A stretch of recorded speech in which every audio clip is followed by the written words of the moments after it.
8 fighter pilots set out for a weekend hike near an abandoned mountain range in 1994 and never came back. For 20 years, their families were told it was just a tragic mystery with no answers. But when a hidden bunker was finally opened, what investigators uncovered was darker than anyone imagined. They took the photo on a strip of sunburned concrete, flight line heat shimmering, 8 men in olive flight suits squinting into July.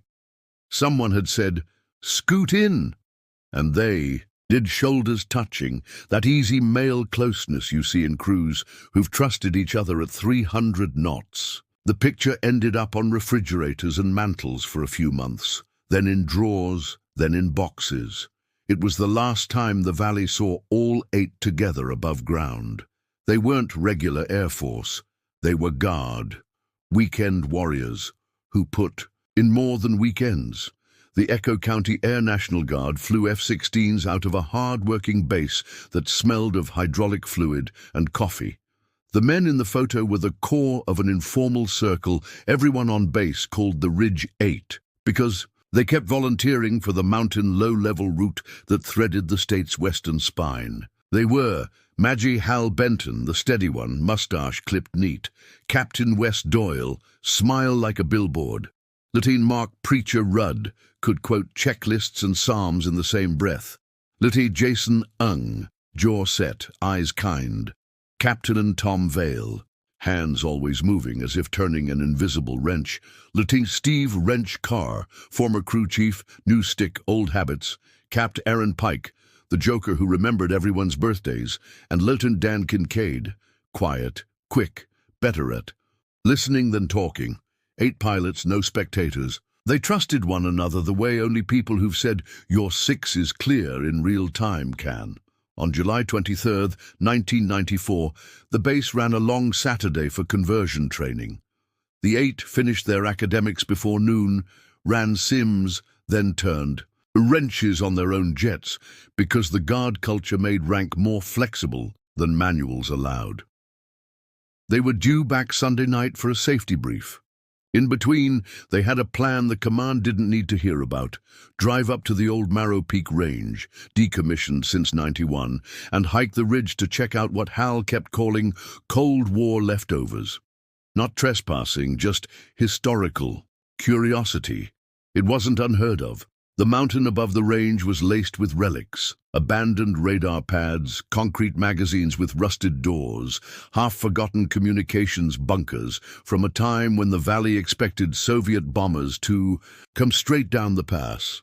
The boys, men, but boys when they were together, liked that kind of archaeology. It made them feel part of a line longer than orders and pay periods.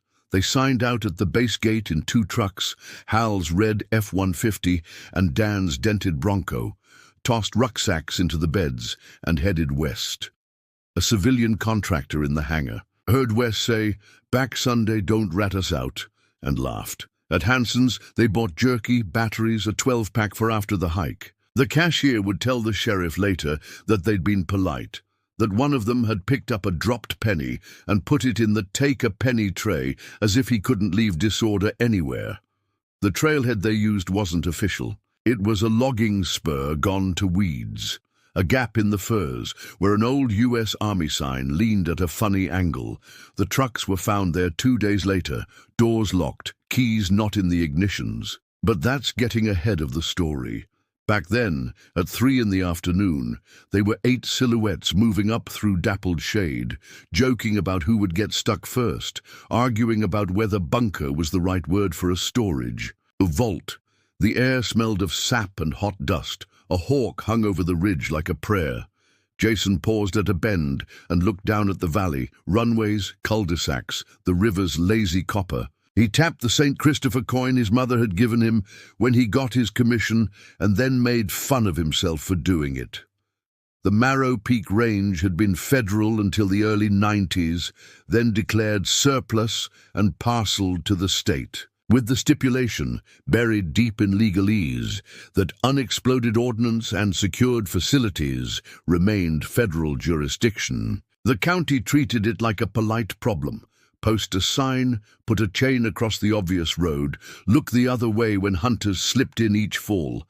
Two things happened that day that would matter later. First, the base quartermaster logged a routine. Request for survival radios. 4 PRC-90s checked out by Captain Vale for inventory verification. Nobody blinked. Vale was on the wing's safety committee. He signed for gear all the time. Second, a wrecker from the county road department was seen idling on Marrow Road at 1710 by a rancher hauling hay, a white single axle with no plates on the back. The rancher mentioned it to his wife and forgot, a detail he'd only remember. When it was too late to help the right way, at 1842, Hal used his personal handheld to call his wife from a spot with a view. "We're fine. We'll be back tomorrow. Put the lasagna in the fridge." She told him the dog had dug up her geraniums again. He told her he'd beat the dog to it. She laughed. He said, "Love you." That was the last call anyone could prove. When the 8 missed morning drill, it was treated like a prank at first, then like insolence. By late afternoon, it was missing persons. Sheriff Naomi Breck, elected the year prior, drove up with 2 deputies, found the trucks, opened the beds, rucks, a cooler half full of melted ice, a plastic tote with base forms under bungees. She hesitated. Military paperwork made local cops cautious. She radioed the base. The base said they'd send someone. The first 48 hours drained like a battery with a short. The official search was complicated by jurisdiction and personalities. The base XO insisted on coordinating through the wing.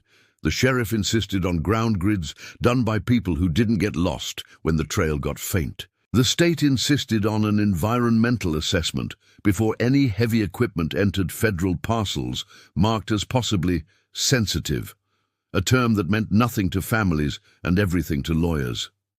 Volunteers lined the barbed wire, hands on top strands, waiting to be told which direction to walk. Nobody told them. By the time the guards' CSR team flew a helo over Marrow at low altitude, fog had rolled into the bowls and stayed there. The footage showed trees, rocks, a tin. Sign punched by 22s. No 8-roomer-filled vacuum. "They ran to Mexico," a bartender said, raising a laugh. "Why would pilots go to a bunker?" an old radar tech asked, suspicious.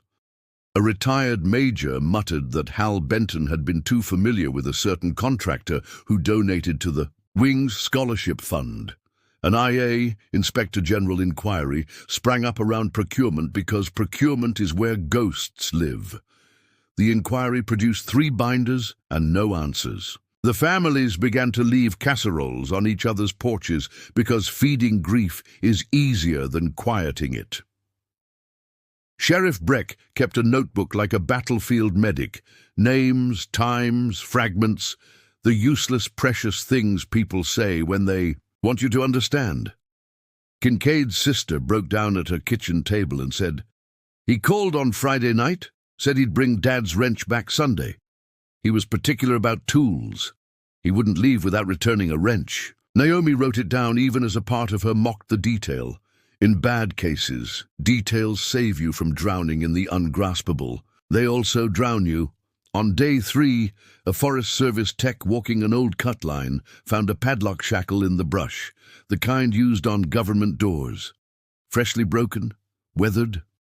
He tossed it on the tailgate of the sheriff's truck and shrugged. On day 5, a hiker came in with a story about a boom in the canyon Saturday night, like a dumpster lid slamming, and then the brief whine of something mechanical, but he couldn't say where or when. It was the wrong kind of map, no coordinates, just ears.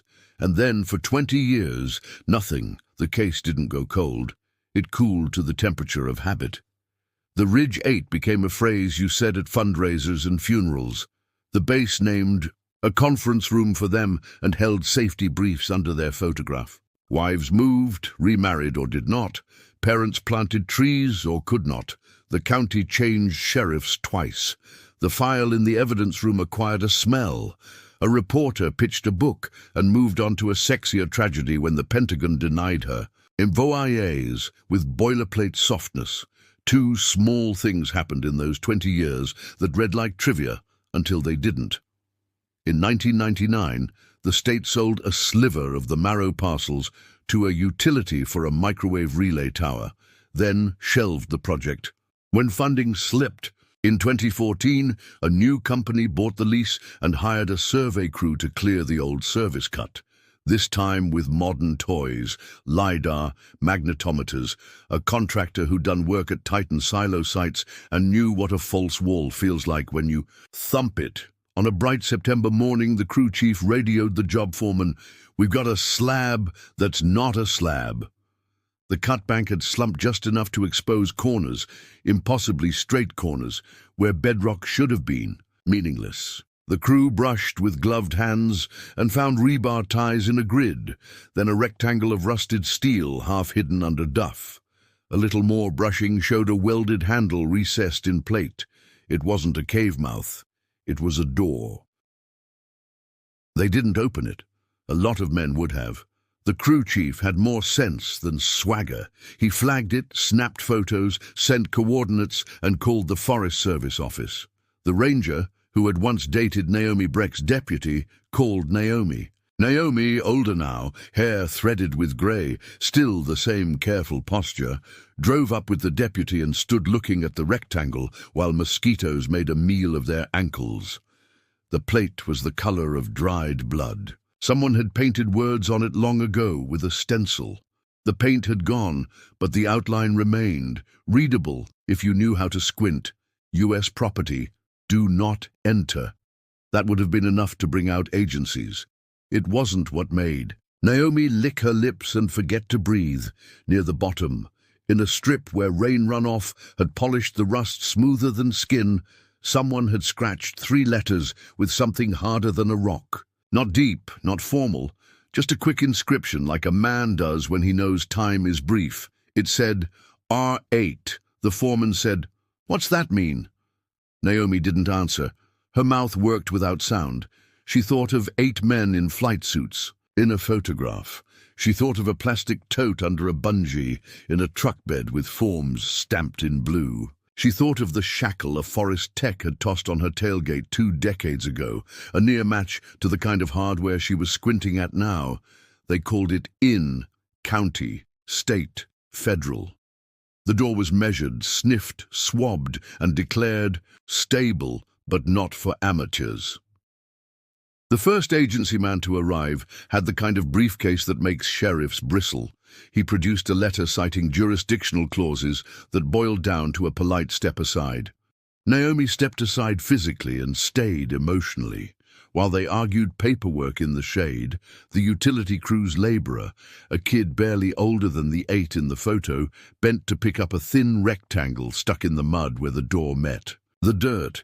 It was a patch, pilot-style, sun-faded but legible, an embroidered thunderbolt over a ridgeline, and at the bottom, stitched in gold that still caught light. "Ridge 8, Mom?" he said, awkward, handing it to Naomi like a person returns a wallet. She pinched the edge in her fingertips and felt something like current move up her arm. It wasn't proof. It was a bridge. Paper to metal. Rumor to steel. Names to a place. You could point it on a map. They didn't open the door that day. You don't open a sealed government door with a crowbar when you can do it with a camera and a warrant. But at dusk, after the gear was tarped and the crews sent home, Naomi stood with her palms on her hips and listened. She told herself she didn't expect to hear anything. She had spent 20 years unexpecting. Still, she listened the way you listen for a baby in a house you know is empty. The mountain exhaled air that tasted of iron and old paper. Somewhere deep, a drop found a pool and made a sound like a small clock. When she turned to go, her deputy pointed with his chin toward scuffed dirt by the hinge edge, where someone's heel had slipped long ago and left a curve. "Not boot tread from this week, old, pre-lichen, human enough to feel like a touch, Sheriff," he said. Naomi tucked the patch into an evidence bag and sealed it.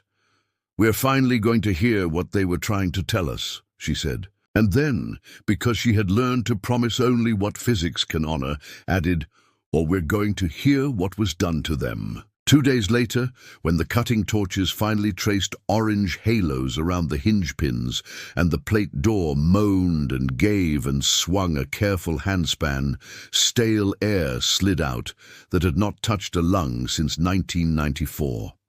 A light went in. And what it landed on first wasn't bones or barrels. It was a green ammo can, sitting square on a concrete lip, like someone had set it down with both hands. On the lid, in black marker, block letters neat as an engineer's, Range Watch 94, do not destroy. The tech lifted it into the light. Inside, wrapped in oilcloth, lay a micro-cassette recorder, a stack of spiral notebooks with grease under the wire spines, and a cloth bundle that turned out to be flight patches, 8 of them, bright where the door had kept the years off. Naomi didn't breathe again until her deputy said softly, "It's their handwriting, Sheriff. Whoever put this here meant for somebody to find it." She thought of Hal telling his wife to save the lasagna. She thought of all the times she had walked past the file closet and refused to open the drawer because the weight inside made the rails creak. She thought wildly of asking the tech to leave the door closed until the families could come up and stand here with her for the first breath. Instead, she said the thing that would pull everyone forward, whether they wanted to go or not. "Start the recorder," she said, and in the cheap hiss of 1994 tape spooling, a voice she didn't expect, calm, compressed, recorded because someone knew no one would believe him otherwise, began, "Range Watch, Day 1. If this makes it out, then we didn't. We are not alone up here." The hiss on the tape was the kind you almost wanted to lean away from, like the sound of a live wire. Then the voice settled, low and measured, as if the man speaking was trying not to rattle himself while he pressed record. Sheriff Naomi Breck stood in the bunker's mouth with her deputy, listening with a stillness that made her spine ache. "This is Major Hal Benton," the tape said. "Range Watch Day 1, 8 present. We have entered a facility beneath Marrow. Peak, this is not listed in any of the maps or directives we were shown. Access appears deliberate, concealed. We have identified government hardware, unlabeled storage, and areas locked with welds. We are recording for accountability." His tone was calm, almost clipped, but under it was something Naomi recognized. Not fear, pilots weren't afraid of much, but the steadiness of a man who knows fear is coming and doesn't want to give it ground. The recording clicked off, then hissed back on. A new entry. Benton again, hours later. Range Watch Day 2. 2 points of concern. First, our PRC radios will not transmit beyond surface. Possible interference from reinforced concrete. We attempted line drag, but no signal cleared the ridge. Second, we have identified signs of prior use. Cots, rations, and manuals, all Cold War vintage, but some of the rations are not expired. This facility was entered more recently than its last listed inspection. A long pause, then the sound of someone shifting, breathing. Another voice entered, brighter, the kind that always tried to keep spirits high. Wes Doyle. "If anyone finds this, we probably owe you a beer. Tell my wife I wasn't scared. Tell her I said that." A laugh, thin and weary. Then Benton again. "We will continue documenting. End log." The bunker swallowed the words as the tape clicked out. The state tech stopped the recorder, hands shaking a little. Nobody spoke. The stale air, after 20 years sealed, seemed to carry the men's breath still, the jokes and grit of soldiers who had never expected to be lost. Naomi looked at the 8 patches in the oilcloth, bright as the day they'd been sewn. She thought of the families, scattered now across states, remarried, buried in their own grief, and how this proof would cut them open again, sharp as the first days. She bagged the tape, sealed it, and wrote in block letters on the evidence line, "Voices present." That night she sat alone in her kitchen and listened again, headphones pressed to her ears, notebook open. The details were precise. PRC radios, rations, manuals, words that carried weight only if you knew how men on orders talked when they weren't sure who was listening. She jotted one line 3 times, rations not expired. To anyone else it might mean nothing. To her it meant someone had been up there well after the range was declared closed. Someone had walked those halls, eaten in those cots, left the place, sealed behind. The next morning the bunker was chained under federal order. A polite man from the Department of Defense arrived, with paperwork thick enough to stop bullets. He told Naomi she'd be updated, that the evidence would be preserved, that jurisdiction now lay with them. He shook her hand with practiced sympathy. She watched his convoy pull away, then drove to the river bridge and sat with her elbows on the wheel, listening to the hiss of tires on asphalt. She'd been sheriff long enough to know the sound of something being pulled from her hands. She also knew families didn't get closure from silence. The federal task force moved quickly. By the end of the week, the bunker door had been widened, steel braces installed, lights strung deep into the mountain. What they found inside trickled out only in fragments. A workman at a diner whispered that there were crates stamped with codes no one could read. A firefighter called in for standby said he'd seen hazmat teams carrying drums. None of it was confirmed. None of it was denied. Naomi, locked out, did what she could. She called the families. She spoke to Hal's widow, who still kept lasagna in the freezer every July out of stubborn habit, to Wes's brother, who had grown bitter and stopped answering military reunions, to Dan Kincaid's parents, who had never stopped calling the sheriff's office once a month for updates, even when the updates were nothing but polite apologies. She told them what she'd heard, careful with each word. She told them she had heard the voices. She didn't tell them how calm Hal had sounded, how resigned Wes's joke had felt. Some truths weren't ready to be handed over raw. The families weren't content to wait. By the second week, they stood at the county courthouse with posters of the Ridge 8, demanding answers. Reporters arrived, smelling a story that sounded like conspiracy. A senator's aide called the sheriff's office to remind Naomi how important patience and trust in process were. She hung up before the aide could finish his sentence. Then, the second cassette emerged. This one hadn't been in the ammo can. It was found deeper in a locker with rusted hinges under a tarp stiff with age. It was cracked, brittle but salvageable. The lab cleaned it, spooled it, and sent Naomi a copy, quietly through a friend in state police who thought she had the right to hear. The voice was Hal's again, but thinner now, the words clipped. Range watch, day 3. Significant concern. We have encountered restricted areas beyond primary chamber, signs of recent welds, locks cut and resealed. We believe this facility has been in clandestine use. A pause, long enough for a sigh. Lieutenant Vale believes this is chemical storage. Captain Doyle believes it is intelligence materials. I cannot confirm. What I can confirm is this. We are not alone. Lights observed down second passage last night. No response to call-out. Possible security personnel. Possible intruders. The tape wavered. Then came a sound that made Naomi's stomach twist. A door slamming metal on metal, echoing deep. Voices, muffled, urgent, one of them Wes's, sharp. They know we're here. The tape cut off there. Naomi played it 5 times. By the 5th, her hands were shaking too much to write. She had been sheriff long enough to know that when official channels said nothing, it was because what they had to say would burn through anyone who held it. And she'd been human long enough to know that 8 men didn't just vanish because of paperwork. When she met with the families again, she told them one line, steady and careful. They weren't alone up there. It was enough to turn the story from grief into fury.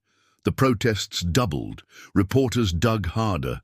Old base personnel were hunted down by cameras and asked what they knew about Marrow Peak. Retired colonels deflected. Civil engineers claimed the bunkers were nothing more than storage for range scrap. But in coffee shops and VFW halls, veterans muttered things that made the room quieter. Words like ops, black sight, eyes only. At night, Naomi drove past the mountain. The bunker door glowed under floodlights, federal trucks parked outside, guards, with clipboards standing like silhouettes from an old war. She rolled down her window and listened. The mountain breathed the same as it always had. But in the back of her mind, she heard the tape again. "We are not alone." She thought of the detail. Hal had said, the rations not expired. Someone had been there, someone had watched, someone had sealed. And if the Ridge 8 had been silenced, it wasn't by accident.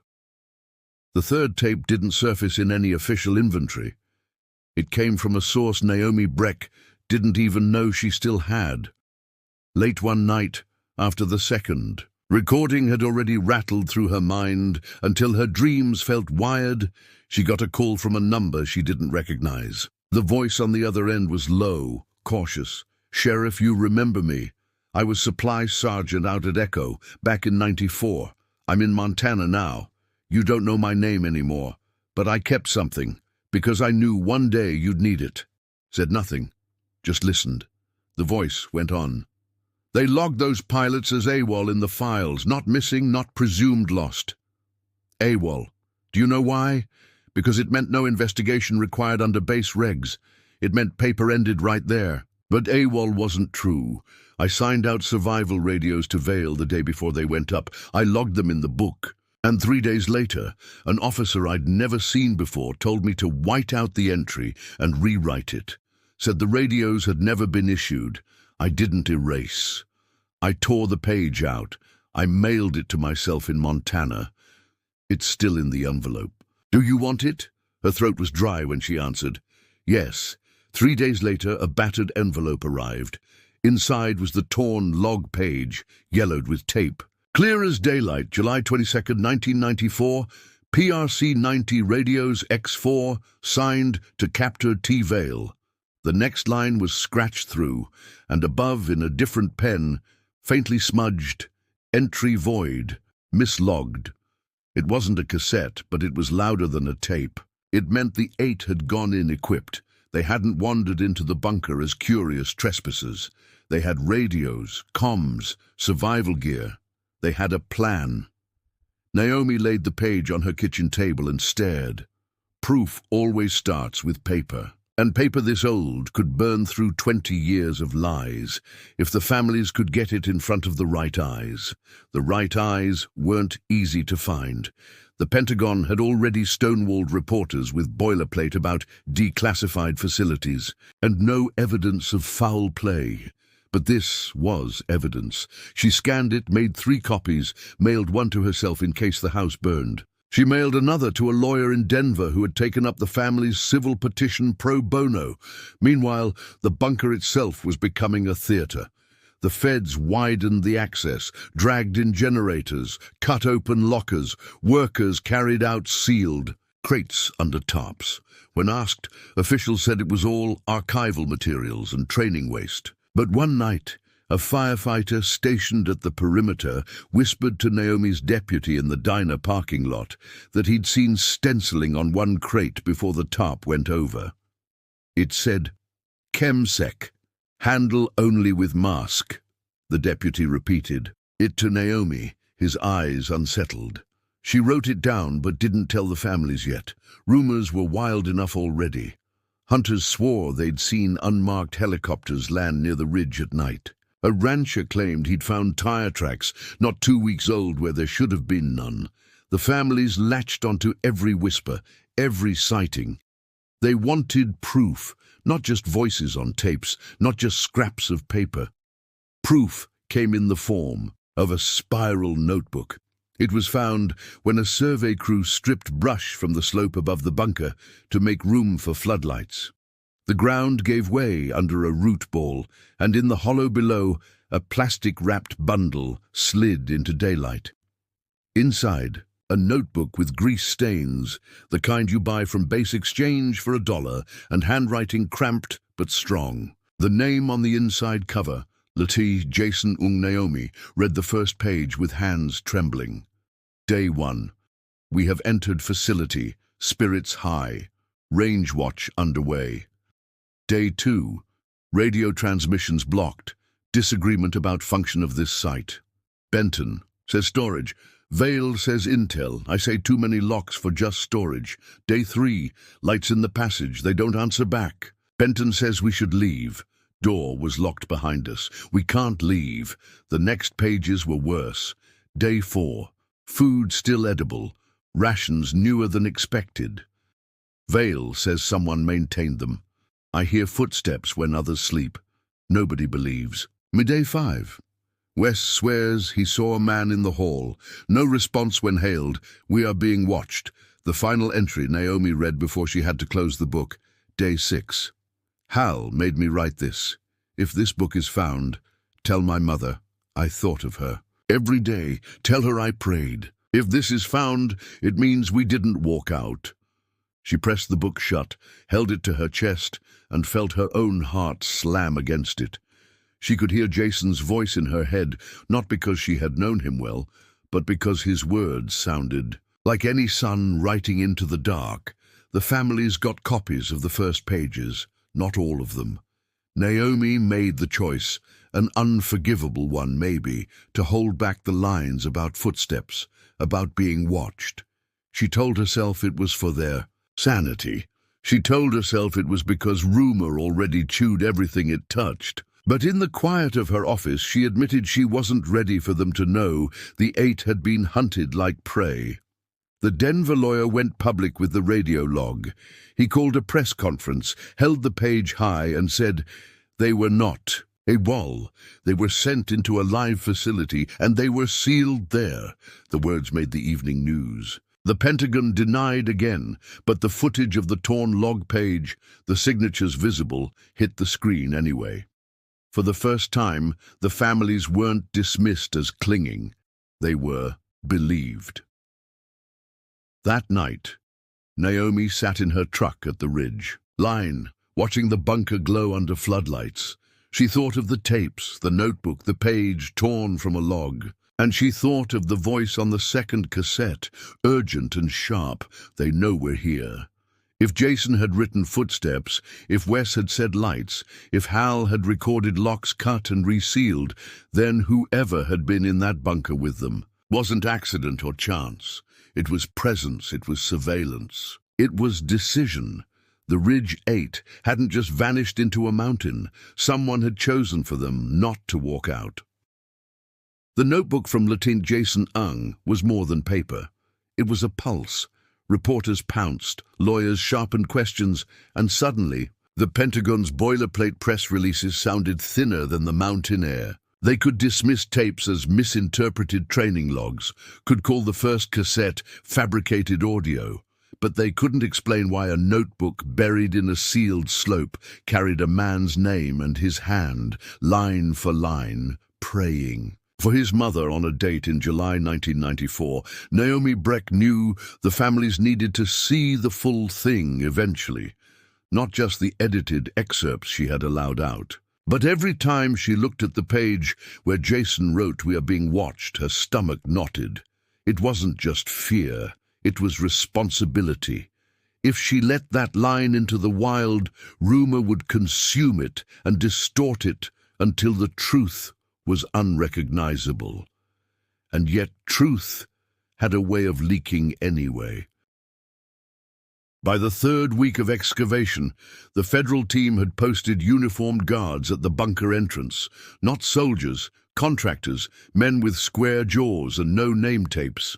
They wore sunglasses even at dusk. Their trucks had government plates, but no unit decals. To locals watching from the fence line, it smelled like secrecy layered on secrecy. To Naomi, it looked like exactly what Jason had described. Shadows that did not answer when called out. The families, never passive, organized a vigil at the courthouse lawn. 8 folding chairs, each with a framed photograph arranged in a line. Mothers and fathers sat behind them, candles in hand, answering reporters' questions with patience worn thin by 2 decades. Denise Kincaid, Dan's mother, said into a microphone, "They were our sons. They swore an oath to protect this country."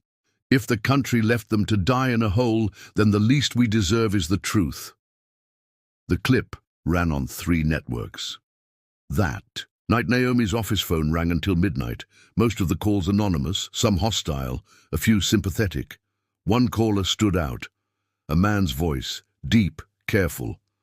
"Sheriff, you don't know me, but I was range control at Marrow until '92. I walked those bunkers. They weren't just storage.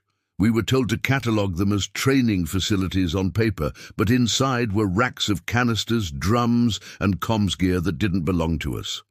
I asked once who it belonged to. My CO told me if I valued my pension, I'd stop asking. 2 years later, the site was closed. Then your pilots went missing. Make of that what you want." She made of it a note in her book, 3 underlined words: drums, comms, pension. Proof? Not yet. Pattern? Yes. The Denver lawyer filed a motion to force disclosure of the federal excavations inventory. It was denied within 48 hours, on grounds of national security. That phrase dropped like a hammer. For the families, it was confirmation of guilt. For the feds, it was a wall higher than concrete. Meanwhile, whispers spread among the contractors themselves. One of Naomi's deputies played softball with a man whose cousin worked on the excavation. The cousin let slip after 2 beers that they'd found storage with chemical warnings. Another contractor bought cigarettes at Hanson's store and muttered that the air in the lower chambers made his throat burn, even through a mask. None of it was on paper. All of it fit too neatly with Jason's entries. Locks welded, rations replaced, lights in the passage. Then came the glove. A laborer clearing debris near the second passage found it wedged under a fallen beam. A pilot's. Flight glove, leather stiff, name tape still faintly readable, Vale. It was cut at the wrist as if pulled off in struggle.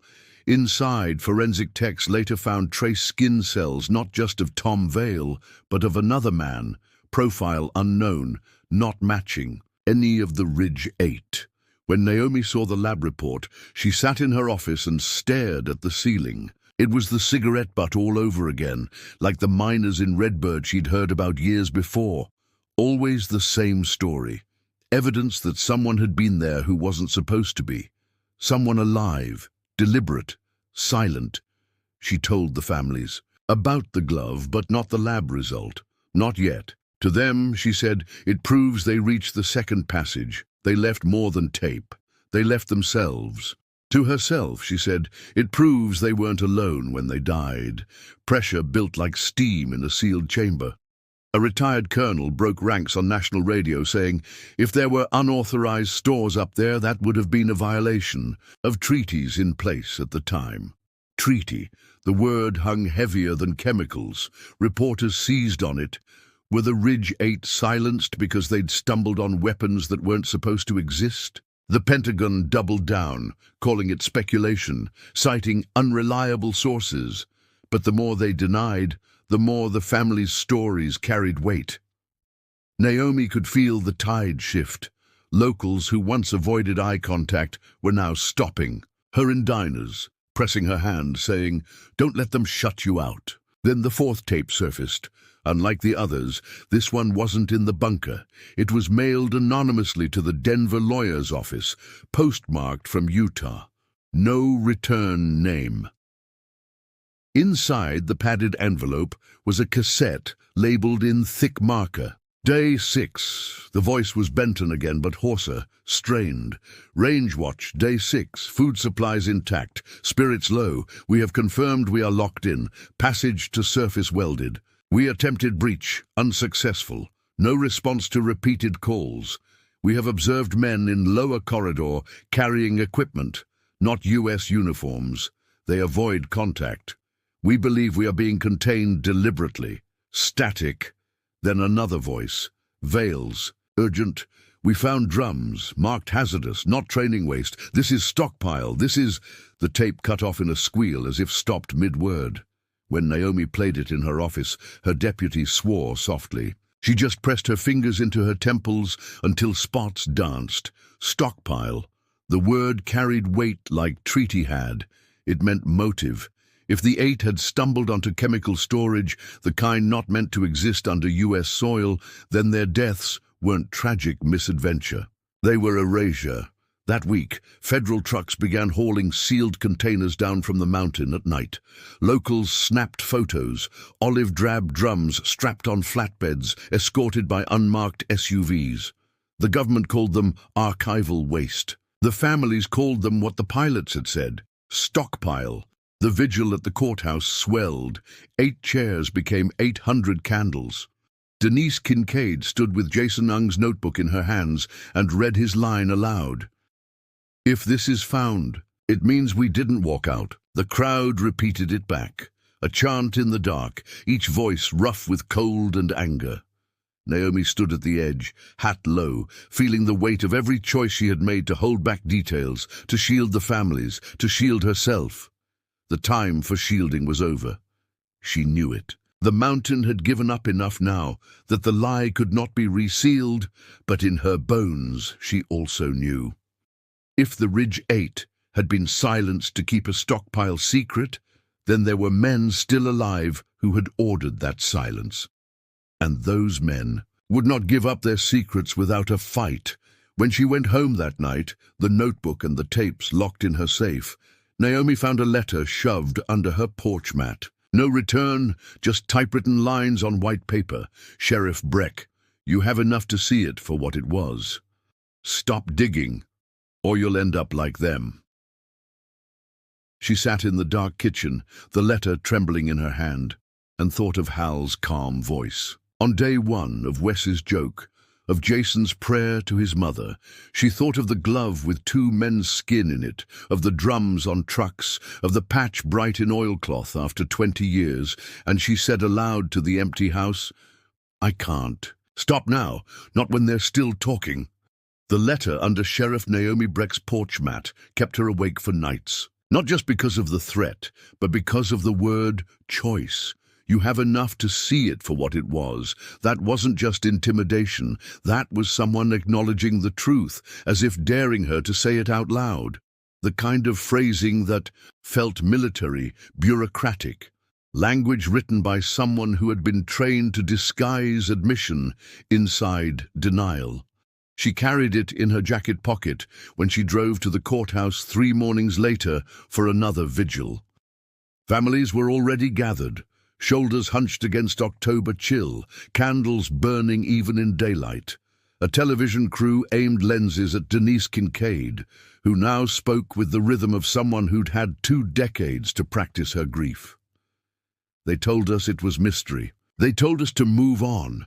But we've heard the tapes, we've read the words. Our sons, our brothers, our husbands, they were alive in that bunker. They saw something they weren't supposed to, and instead of saving them, someone sealed the door." The words echoed under the courthouse awning. The cameras caught tears, nods, clenched jaws.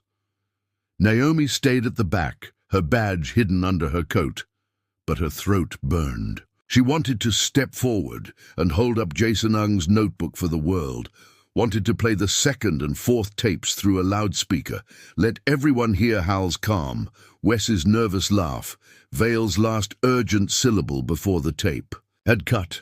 Instead, she stayed in the shadows because she knew if she moved too fast, the feds would shut the door harder. Secrets rot in darkness, but they also survive on impatience. The first crack didn't come from her, it came from inside. 2 weeks after the Day 6 tape, a man in his late 60s walked into her office unannounced. Tall, stooped, eyes tired, but fierce. He set his cane against her desk and said, "You don't know me, but you've read my signature. Sir, Colonel Richard Miles, Range Oversight, Echo County, 1991 to 1993. I retired before your 8 went missing. But I signed the last inspection clearance on Marrow Peak." Naomi's pulse jumped. "Colonel, you know I can't take testimony off the record." He shook his head. "I'm not here for record. I'm here for conscience." He told her things she had suspected but never heard confirmed.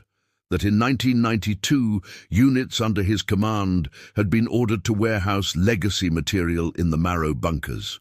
Drums. Some stamped with chemical hazard symbols, some marked only with code numbers. He never saw translated. When he asked why Echo County was storing what belonged in federal depots, he was told it was temporary placement pending disposal. And disposal never came? She asked. His jaw clenched. No, disposal was the cover. Marrow was chosen. Because it was forgotten, cheaper to hide than destroy. Was it legal?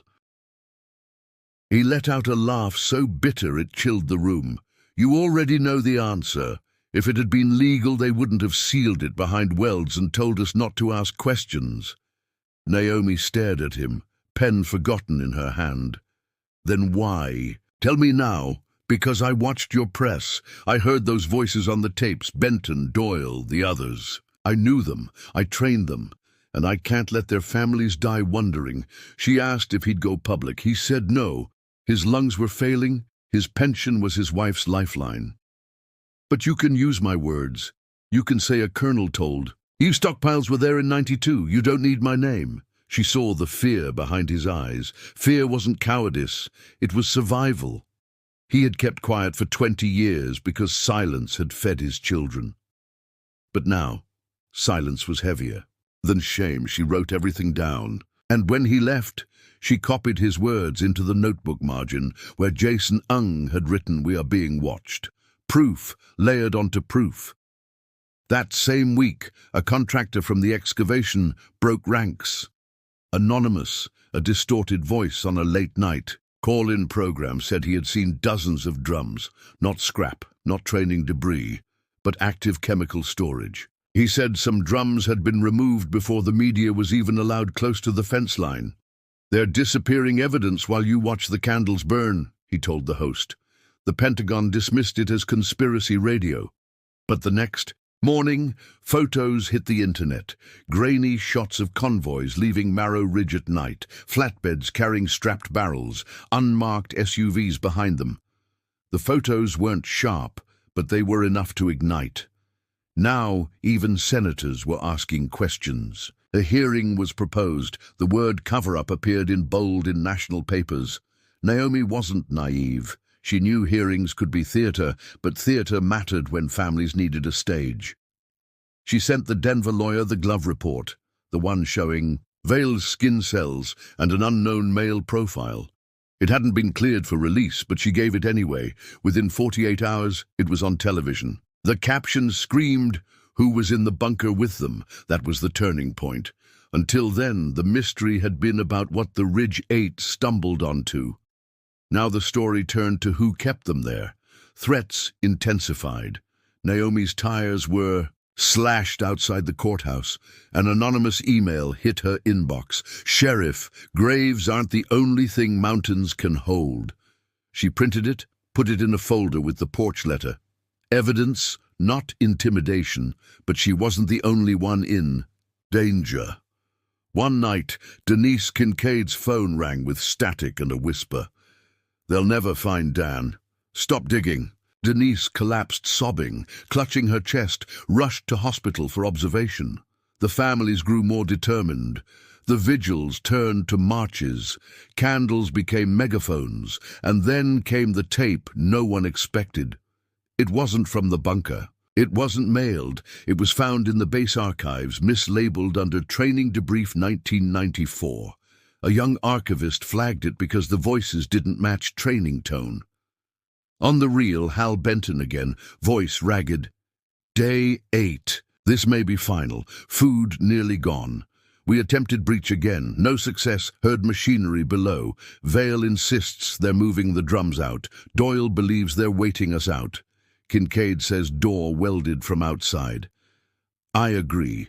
We are not. AWOL. We are sealed."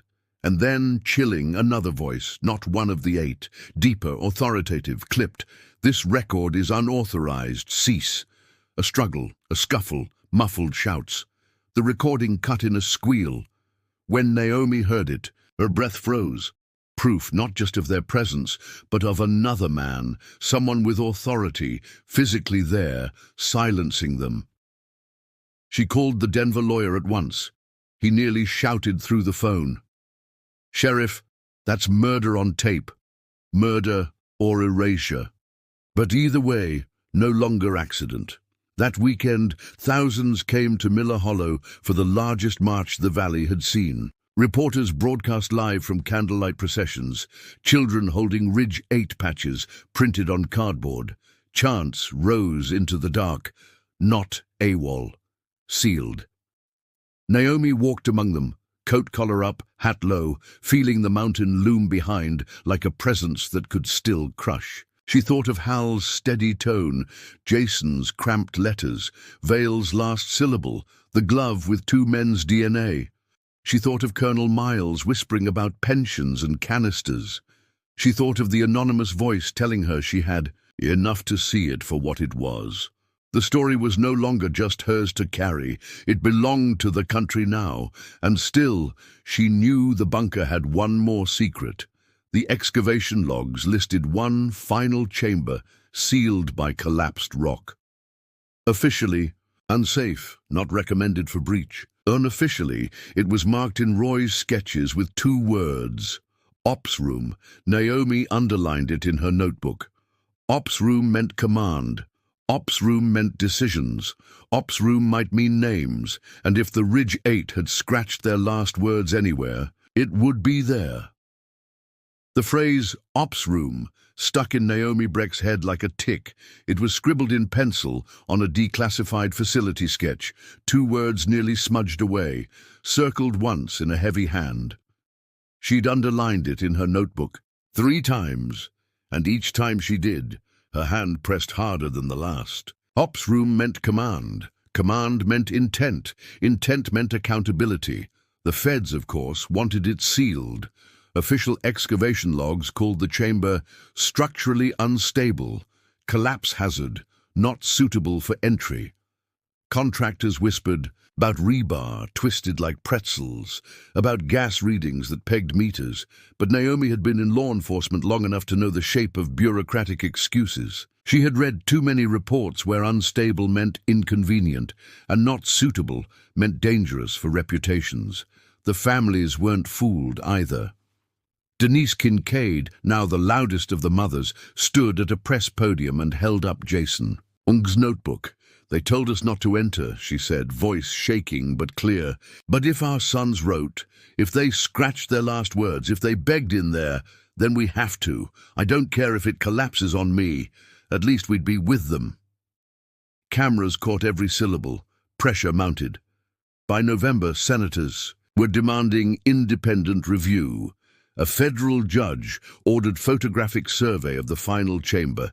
The Pentagon appealed, lost. And so, under watchful eyes and broadcast vans, they brought in engineers, set braces, drilled core samples. The first probe camera into the ops room was enough to end denials. Grainy feed, jittering in stale air, swept across consoles coated. In dust, maps pinned to corkboards and most damning file boxes, stamped with codes dated 1993. This wasn't Cold War relic. This was active when the Ridge 8 went in. Naomi was there, standing outside the tent where the monitors hummed. When the camera panned across a desk, something caught the light. A laminated ID badge, still clipped to its lanyard. The photo was washed out, but the name printed clear.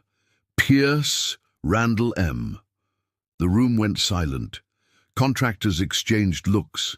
Naomi felt the floor tilt under her boots. Randall Pierce, the same foreman once whispered about at Marrow, the same name buried. In procurement files, the same man whose signature had shown up on drum invoices. The same voice, she was suddenly certain, that had cut the Day 8 tape short. The next day, Pierce was subpoenaed. He was 71 now, living in Arizona, retired on a pension fattened by contracts no one had scrutinized. When reporters cornered him, he waved them off, muttering about classified work and old lies. But his name was out. The families knew the man who had stood in the dark with their sons. Inside the ops room, recovery teams catalogued. More. On the wall, a grease pencil chart, listing shifts. On the floor, ration boxes, wrappers from the mid-1990s.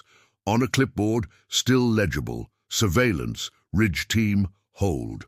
The word hold underlined 3 times, and then the tapes.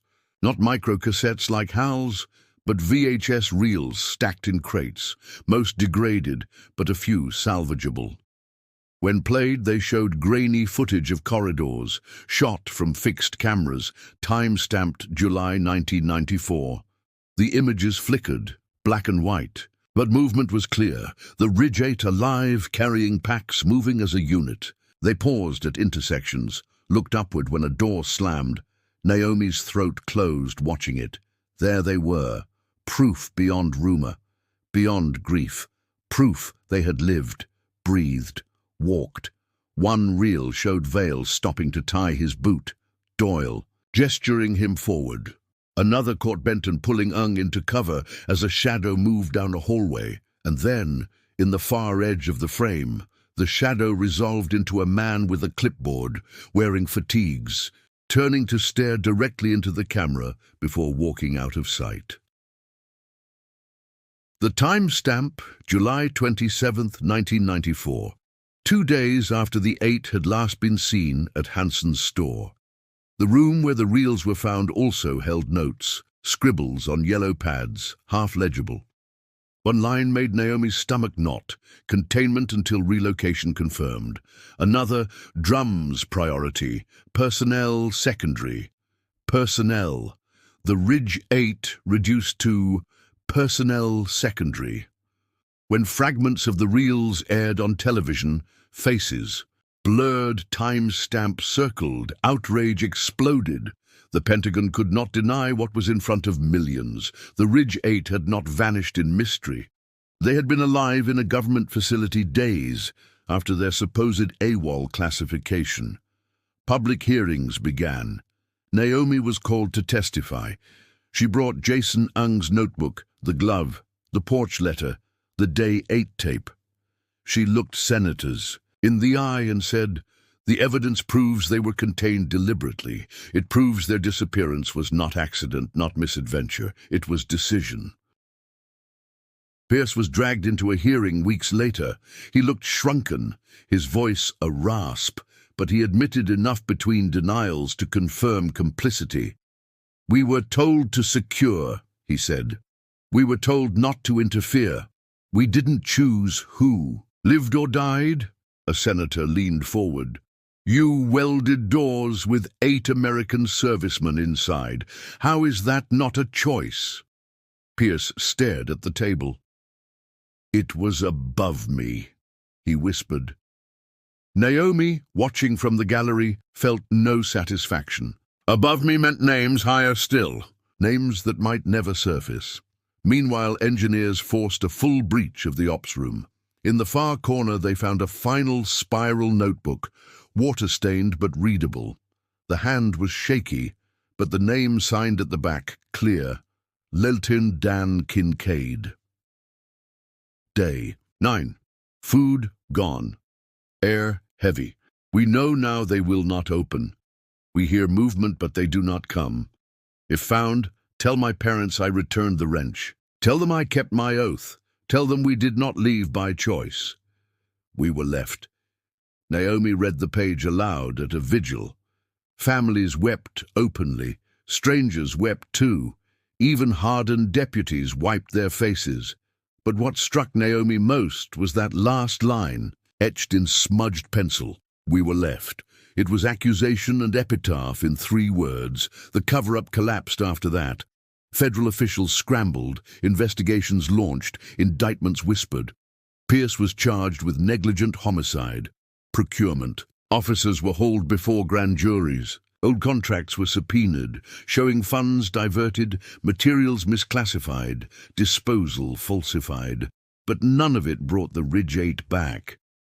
At the courthouse steps, Denise Kincaid stood with the wrench her son had promised to return and said, voice ragged, "They died in the dark, but we dragged the truth into light. That has to be enough."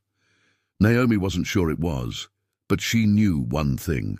The mountain no longer held only silence. It held voices written and recorded, shouting through years of concrete and secrecy, and if the final chamber had given them anything, it was undeniable proof that their disappearance was not just tragedy, It was crime. By the time winter laid snow over Marrow Peak, the Ridge 8 were no longer just a mystery whispered in taverns. They were national headlines, congressional hearings, a case study in how silence can bury more than bodies. Yet, for the families, for Naomi Breck, the ache remained sharp. Truth had surfaced, but justice still felt partial, as if the mountain had only given up half its ghosts. Randall Pierce died before trial, his body giving out in a hospital bed under guard. The indictment for negligent homicide evaporated with his breath. Reporters asked if this was justice denied. Denise Kincaid answered better than any sheriff or senator could. He was just a lock on a door. Somebody else held the key. And, indeed, documents seized from the ops room began to paint a picture larger than Pierce. Procurement records traced to shell companies, invoices for drums filed under training waste, with signatures from officials who had since climbed higher. Names blurred out by classification stamps. Naomi read what she could, pages handed to her by the Denver lawyer under gag orders. Enough to see the outlines. The Ridge 8 had stumbled onto an off-the-books chemical stockpile, hidden on domestic soil in violation of treaties. To admit it in 1994 would have triggered scandal and sanctions. To conceal it meant welding doors and rewriting logs. The motive was bureaucratic as much as sinister, not malice against 8 men, but terror of exposure. In the cold calculus of officials who would never face the families, 8 guard pilots were secondary. The drums were priority. At the hearings, senators thundered about accountability, but the machine was already moving to bury. National. Security exemptions, sealed transcripts, polite phrases about context of the times. One retired general even said, "We had to think about the nation as a whole. Sometimes sacrifices are made." Sacrifices. Naomi's pen snapped in her hand when she read that quote in the paper. She wanted to drive to Washington, throw Jason Ung's notebook on their polished tables, play Kincaid's pencil-scrawled words, "We were left," through their microphones until the chamber echoed. She wanted them to hear what sacrifice sounds like when it isn't abstract, but she stayed in Miller Hollow because that was her duty. The families needed her more than the senators did. That spring, the bodies, or what was left of them, were finally returned. Not all intact, not all identifiable, but enough for 8 caskets. The air guard flew a flyover, 4 jets peeling skyward, the missing man formation cutting against blue. Wives clutched folded flags, children now grown into adults pressed photographs to their chests. Denise Kincaid laid her son's wrench on his coffin. Hal Benton's widow touched the wood and whispered, "The lasagna's still in the freezer." Naomi stood back, hat in hand, tears freezing on her cheeks in the cold wind of jet wash. She thought of the tapes, the notebooks, the gloves, the reels. She thought of Hal's calm, Wes's nervous joke, Vale's cut-off warning, Jason's prayer, Dan's final line. She thought of the porch letter telling her to stop digging, and how glad she was she hadn't. When the service ended, she drove alone to Marrow Peak. The bunker was sealed again, welded shut, warning signs posted. But at its mouth, families had raised a memorial, a granite slab etched with 8 names, beneath them the words from Kincaid's notebook. "We were left." Naomi traced the letters with her glove. She wanted to say sorry, wanted to explain that. She had carried their voices in her chest like a second heartbeat. Instead, she whispered, "You weren't left, not all the way. We found you. We heard you." The case files remained thick, open, unresolved in ways that only government secrecy can leave unresolved. Names above Pierce never printed, budgets never untangled. But the Ridge 8 were no longer forgotten.